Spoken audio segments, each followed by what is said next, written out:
Okay, after the saltwater test drive, it looks like now the servo motor is gone. The servo motor, an electrical motor responsible for moving front wheels to the right and to the left.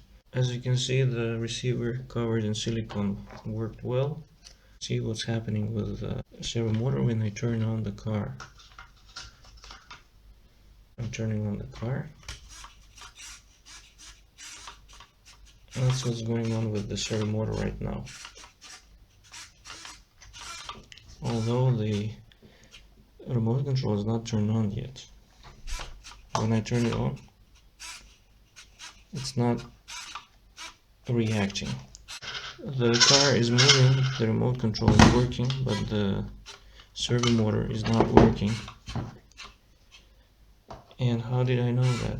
As you remember, I added this new electrical motor with 2 speeds, and this lever here should be actuated by another electrical motor, which is also a servo motor, which is similar to this. And this is the servo motor that came with this electrical motor to move that lever. It's a little bit smaller, but it has the same cable. Now I will show you that the receiver and the remote control actually work fine. So if we turn on the car, you see the servo motor is now moving, and when I move the remote control,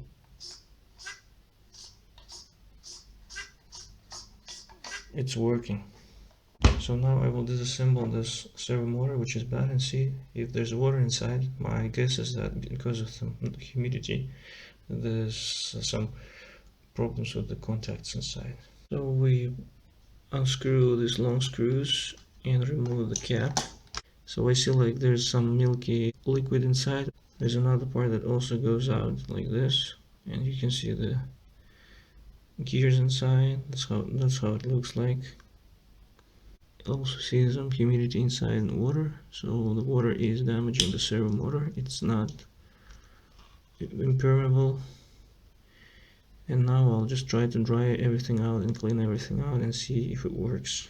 So I removed the electrical motor with the schemes, and we can see that it's pretty bad.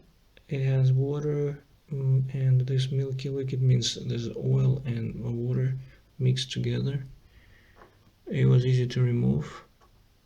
The electrical motor was here, and what you needed to do is to push from this side onto the gear to pull it out, and this electrical component was inside of here with the clips, so you needed to go here and push with the screwdriver via these holes to unclip it. When I connect this without the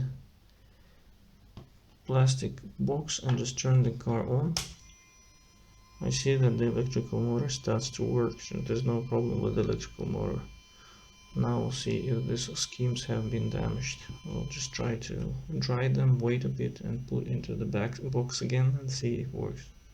So after cleaning it and drying a little bit, I assembled everything back. As you can see, the motor is back, the components, electrical components are back without the cap on it, and I turn on the car, and it's now the lever that moves the front wheel is stable. I turn it off, turn it on again, it moves a bit, and that's it. And then when I turn on the remote control,